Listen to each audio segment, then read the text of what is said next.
You're listening to KUCI 88.9 FM in Irvine. The opinions and views expressed in this program do not reflect those of KUCI, its management, or the UC Board of Regents. To find out more about this talk show or other talk shows broadcasting on KUCI, log on to our website at kuci.org or check out the latest program guide. This is Ashton Marcus, and I'm on location at the Pico Playhouse for the world premiere of The Giant Void in My Soul. Hi, my name is Ashton Marcus. I'm with KUCI 88.9 FM in Irvine, and I'm here with Carla Mosley. Well, I always say my day job is The Bold and the Beautiful, and I play a trans character on that show, and I am one of the founding members of Ammunition Theater Company, and I head our philanthropy department. So we do social outreach and are in residence with a different social justice organization for a year. Great. And which character did you play tonight? I played Fool One. What's your take on Fool One? Wrap it around. Curiosity, I think that's the big word. Wonder, curiosity, and tenacity. I think Fool One really is unapologetic about who they are. They have really strong opinions that they form very quickly, but are also very open to changing them very quickly. I just love this piece. I thought it was fantastic. I mean, again, it talked about philosophy, talked about family, talked about religion. It talked about, talked about science.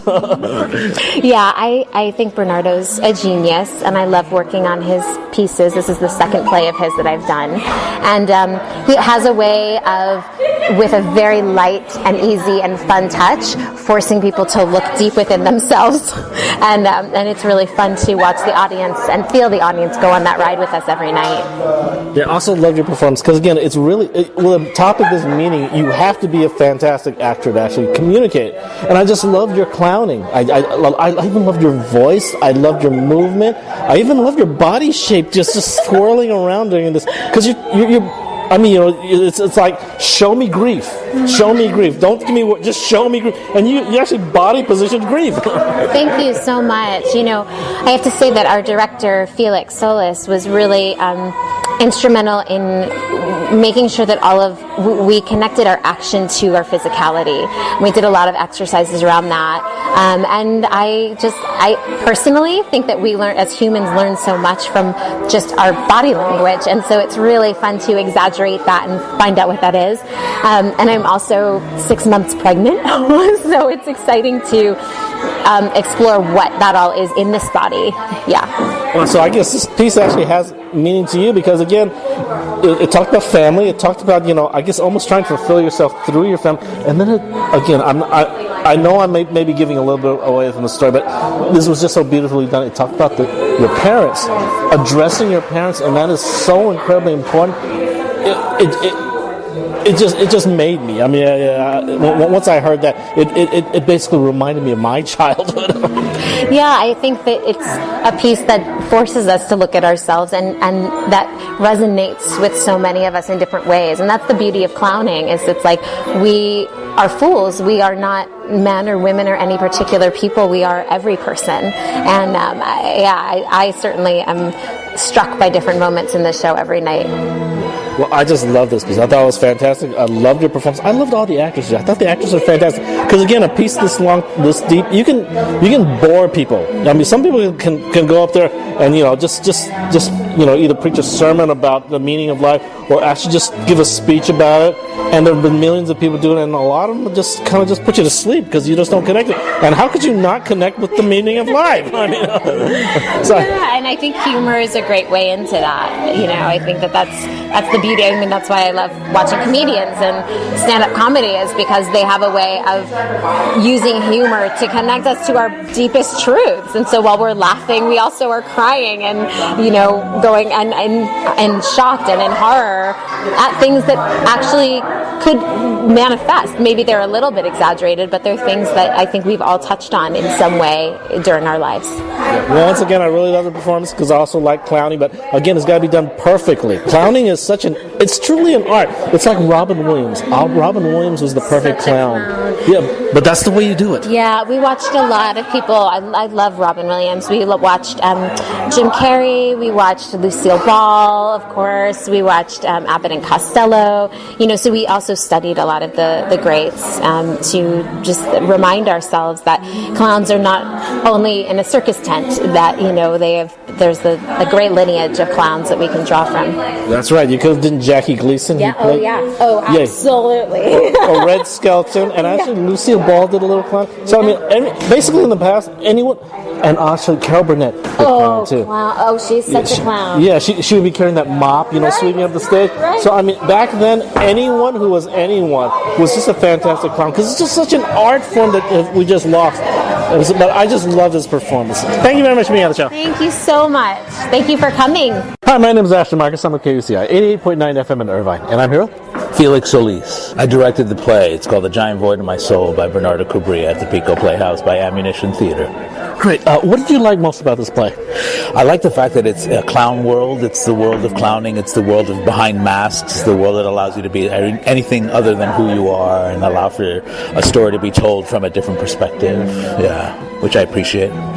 I love this piece. I feel this is basically a search for the meaning of life. Absolutely. I mean, seriously, a search for the meaning of life. Correct. But because it was in a clown world, because it was theatrical, you can be larger than life. You can actually be more expressive. You can be more illustrative. You can actually talk in metaphor, and it makes sense. Absolutely, yeah. I think that's part of it. Part of the clown world and part of the world that's outside of what we call civilian world is the world that allows for you to be expressive, to be unapologetic in what you feel, and unapologetic and uncorrect in the way that you express a thought, an idea, and allowing for that to be, because that wall is broken, you can express it in any way you'd like, and it's fulfilling and freeing. It's freeing as well, I basically feel a director's job, like 80% of it is casting. Well, like 10% is the story, 80% is casting. So basically, I love the cast. I love their acting. What do you look for in your casting? I look for the person who, there's this thing that I consider a default in every actor. And a default is basically when, if you don't allow me to curse, when it hits the fan and there's nothing there and the house is up and the lights are on, what your default acting comes from is what basically will always be there, correct? And so when you look for casting and you look through actors, auditions, and so on and so forth, you find that no matter what you tell them, no matter how you say it, no matter what you do, their default fits the part.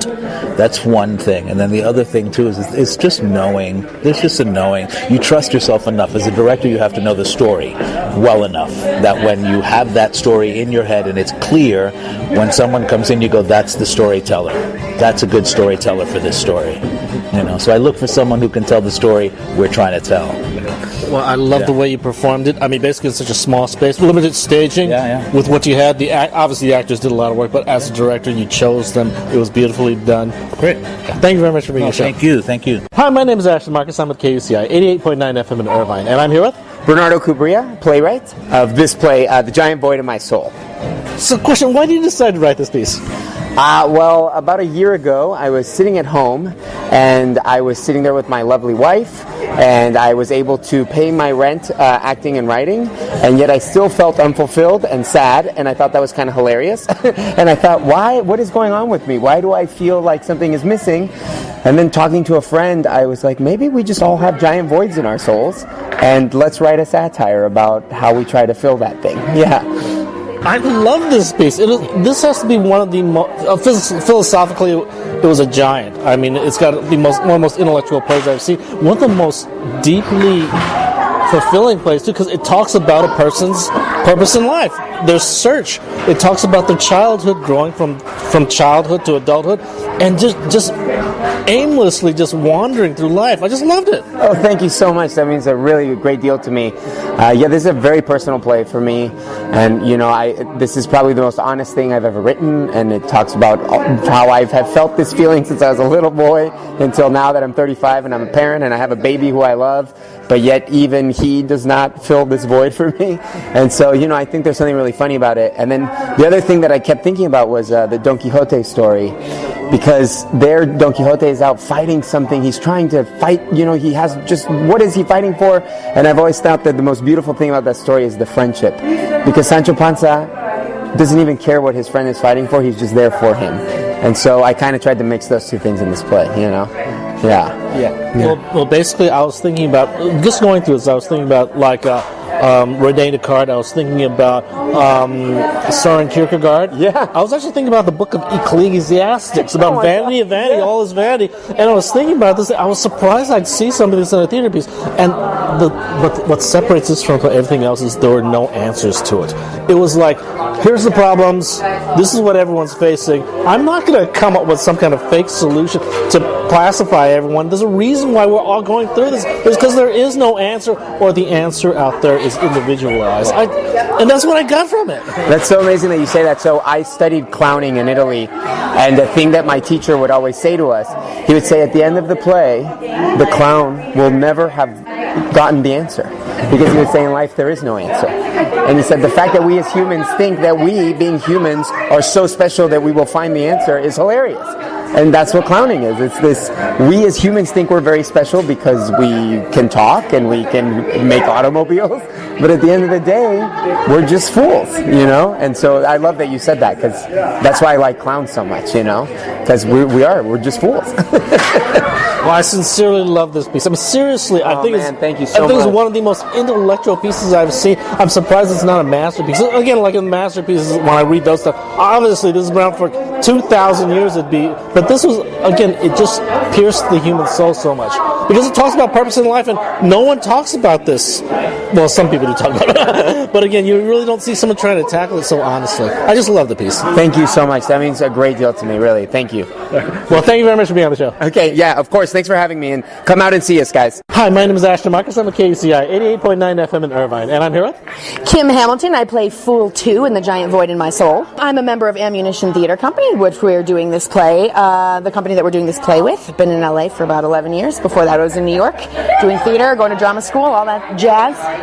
What character you played again? I play Fool 2, so it's Fool 1 and Fool 2 are the two main characters. I'm the Costello, so I'm the like Don Quixote. I'm the Sancho Panza. Yeah. So what's your take on it? Is he a genius? Is he a fool? Is he... Again, is he like a guide that takes you throughout? Is he the protagonist, or is he the antagonist? I don't think he's either. I think that he's the cheerleader and the friend, and I think he is a genius, but I think he's also a total fool. I mean, the fool of all fools. That's how I feel. If my viewers decide to come by and see this piece, what should they expect to see?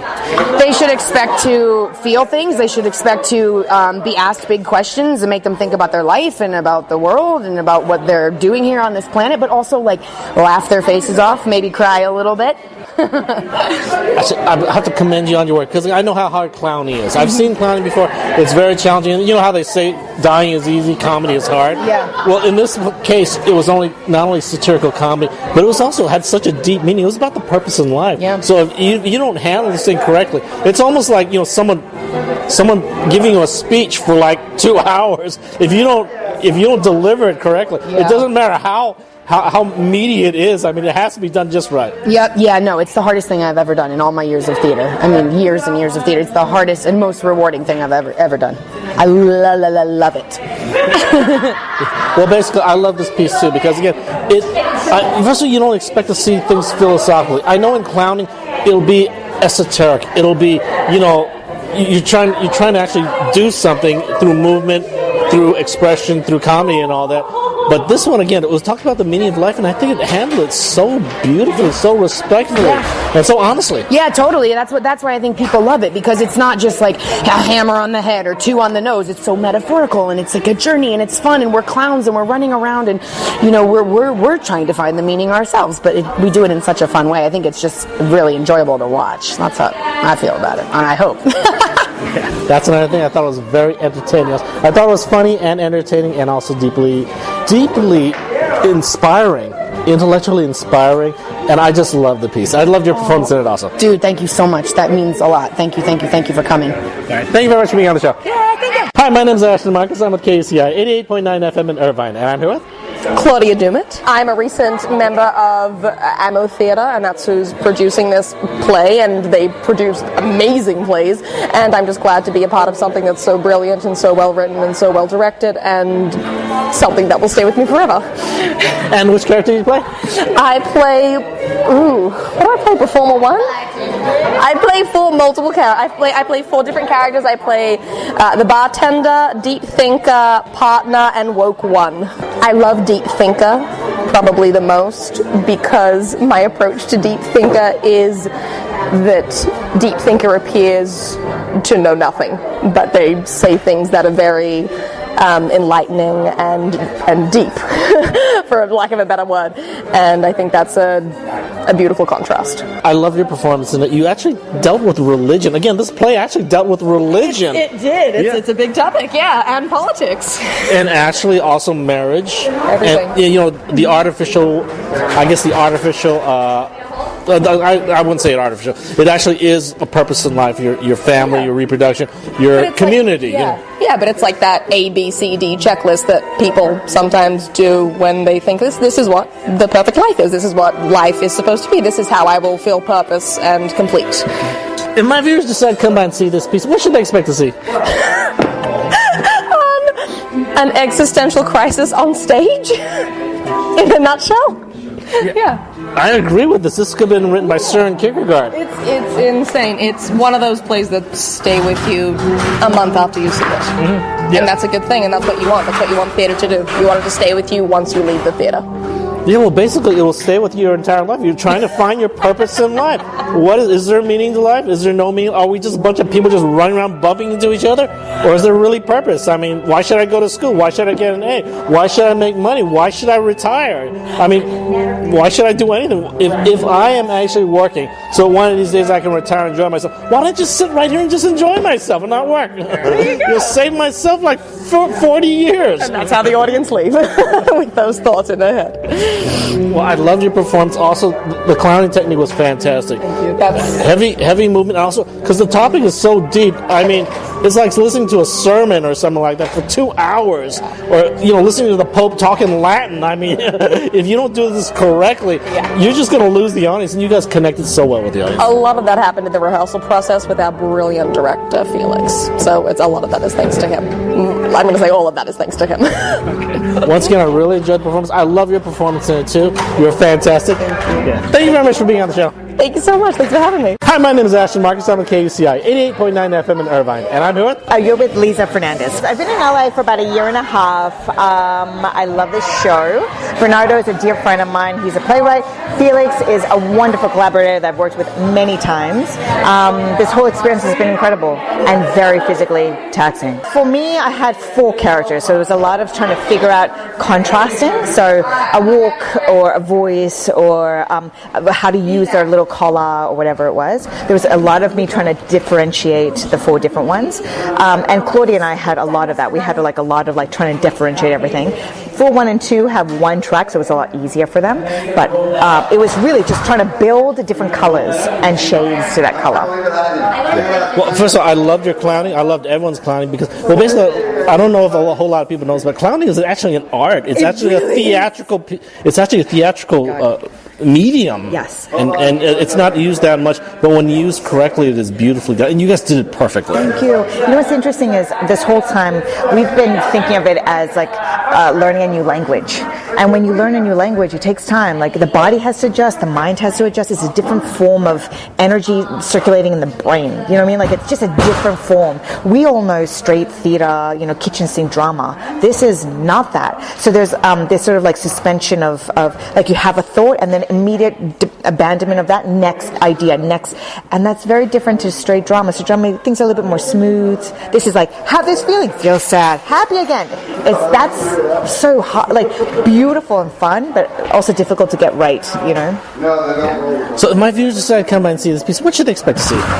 They should expect just to have a complete, visceral, sensory experience. Coming in with no understanding of what's about to happen is the best way to go. Letting go of any reading about it and just coming in with an open slate, because it goes punch in the gut, joy, happiness, tears, punch in the gut, joy, happiness, tears, and you don't realize just how dimensional it is in the message, because you're laughing and there's clowns up there saying these really serious, really complex things. And so I think if anything, just coming in with an open heart and very no thinking or no preparing for it, just coming in, just exploring. Yeah, correct. I basically love this piece because, again, it was so philosophical, but also very witty. Like, you look at the great pieces, and basically you always find them very witty, but very intellectual. Yes, I know, right. And this is like being able to like have fun and seeing the exploration physically is a way to sort of balance out how intense the subject is. Because everyone has a void. Everyone has a void. Yes, and also you talked about religion, you guys talked about marriage, you talked about sex, you talked about, I guess, careers, and you just talked about family, and you also talked about parental relationships and all that, and that just hit me in a lot of ways. I know. Also how like we deal with our void. Like, I mean, it's more and more these days because we've been rehearsing for about a month. Like, as I'm talking to people, I'm starting to see how people feel their void, like shopping and like drinking and like detachment and complete denial. Like, it's amazing how we deal with our voids, and all of us have it. And that's what's beautiful. It's so universal. And what Bernie has done so well is he doesn't judge any of us. It's just an exploration on how we deal with it. Yeah, well, basically, I recommend my audience to come here because it's cheaper than therapy. It really is. It really is. Once again, I love your performance and I loved you. Thank you very much for being on the show. Thank you so much. Thank you, everybody. The Giant Void in My Soul will be playing at the Pico Playhouse from May 11th to June 3rd. For more information, go to www.ammunitiontheater.com. This is Ashton Marcus, and I'm on location at Theater 40 for their presentation of Wiesenthal. Hi, my name is Ashton Marcus. I'm with KUCI 88.9 FM in Irvine, and I'm here with Tom Dugan. Great. And what did you do today? I did a performance of my one-man play called Wiesenthal, which I wrote and star in, about Simon Wiesenthal, the Nazi hunter. So, question, why did you decide to do this piece? My father was a decorated World War II veteran.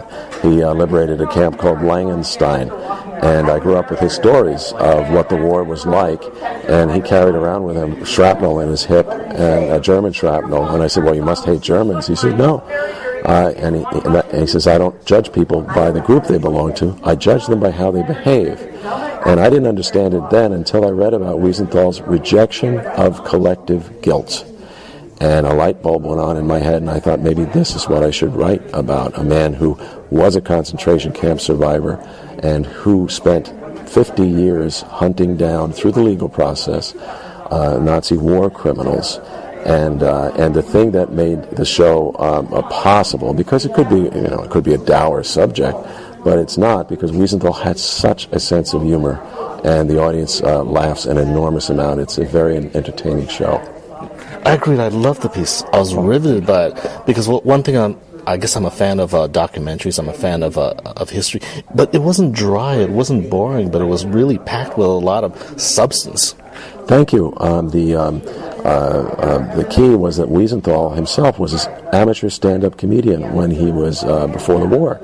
And so I was able to utilize Wiesenthal's humor to engage the audience and not lose them, And audiences from Los Angeles to, I did the show off-Broadway, was nominated for all the big awards. PBS did a special about it. So it's been a wonderful ride, and I do think that the key is the light touch that Wiesenthal, the character, is able to put in, and the audience is uplifted throughout the show and at the end, and you laugh an awful lot more than you think you're going to.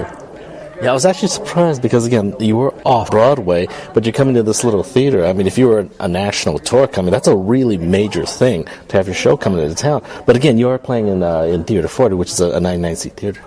I did a 2-year national tour and played some of the biggest theaters in America and throughout North America. But it all started here at Theater 40. David Hunt Stafford is the artistic director here. And I promised him, because this was such a catalyst for me on that long journey that I've been taking with Wiesenthal, that I said I would come back someday and I would perform here on this stage once again. And that is exactly what I'm doing. I'm keeping my word. And the audiences here in Beverly Hills are absolutely fantastic. When it comes to the historical background about this, a lot of people are start to forget about Germany, the Holocaust and all that, unless you're a really old Jewish person. And there are now new genocides out there, that other people are concentrating upon. you actually addressed that, stating it as some kind of recurring theme in humanity. Yeah, oftentimes people would ask, did anyone learn anything from the Holocaust? They'd ask Wiesenthal. And he would say, yes, absolutely they did. There are war crimes tribunals now where there weren't before. The whole idea of war crime is a derivative of Wiesenthal's work after the war and throughout his life. So now when there is someone like in Yugoslavia or Chechnya, these people are brought up on charges, and you know that if you're going to go down that dark path, there's going to be consequences. Although, human nature is what it is, and it won't change. And as Wiesenthal has said, the human savage will always be with us, and all we can do is contain it. If my viewers decide to come by and see this piece, what should they expect to see?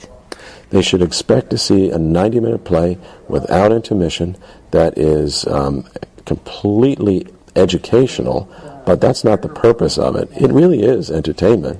It's absolutely entertainment, and if you're not careful, you might learn something. And you'll be uplifted and surprised by the evening. And my father was a liberator, World War II veteran. I know World War II and I know the Holocaust, but I was kind of embarrassed to ask certain questions because there's a lot of things I didn't understand. And so you're supposed to know all this stuff. So what I did when I wrote it, I answered all those questions in the play because I know there's a lot of people out there that are like, a little sketchy on the details. But this is a way of filling yourself in on all of those important details without being embarrassed or without having to ask the questions. And it is a perfect opportunity to bring young people to introduce them to such a dark subject in a very palatable way. Well, I love the performance, and I loved your acting in it too, because you brought us to a different world. I felt like I was going to this legend, this great person. He was coming by, giving me his last moments before he died, basically. He wasn't dying, but it was almost like that. This is the last things I want to present to you for you to remember about me. And again, it was a beautiful synopsis of his life, of his passions, of his desire, of his mission in life, and also of his weaknesses. I'm not sure if someone would call this a weakness, but he was kind of stuck in a time. He was stuck at that place. It was almost his purpose in his life to stay there so people would remember it. Almost like a milestone in history. He had to be there. Yeah, he said that his work he was not a hero, that it was all the work that he did was, he thought, an obligation for the privilege of being alive. So that he had a voice, and he wanted to be the voice for all of those men and women who didn't get a chance to speak, who lost their voice. So it was his noble gesture to make sure that they were not forgotten. And I think it was as worthy a cause as you can have. And I'm very proud to be doing the show. I'm very proud to be continuing sharing his message of tolerance with audiences all around the country in North America. Once again, I really enjoyed the performance. I recommend this to my entire audience to come by here. Thank you so much. Thank you very much for being on the show. Oh, thank you. Thank you very much for having me. Hi, my name is Ashton Marcus. I'm with KUCI 88.9 FM in Irvine. And I'm here with... Hi, I'm Jenny Sullivan, director of Wiesenthal. So, question. Why did you decide to do this piece anyway? Well, Tom gave me the original version of the script many years ago, and I was so struck with the story and wanted very much to have the opportunity to dive into the story with him. So, question. I love this piece, but what did you like most about this piece? I think the surprise that Simon had a sense of humor. If my viewers decide to come by and see this piece, what should they expect to see? They should expect to see someone whose heart and soul was dedicated to making things right in the world. And I think we need to all keep being reminded of that. Wiesenthal will be playing at Theater 40 from May 22nd to June 13th. For more information, go to www.theater40.org.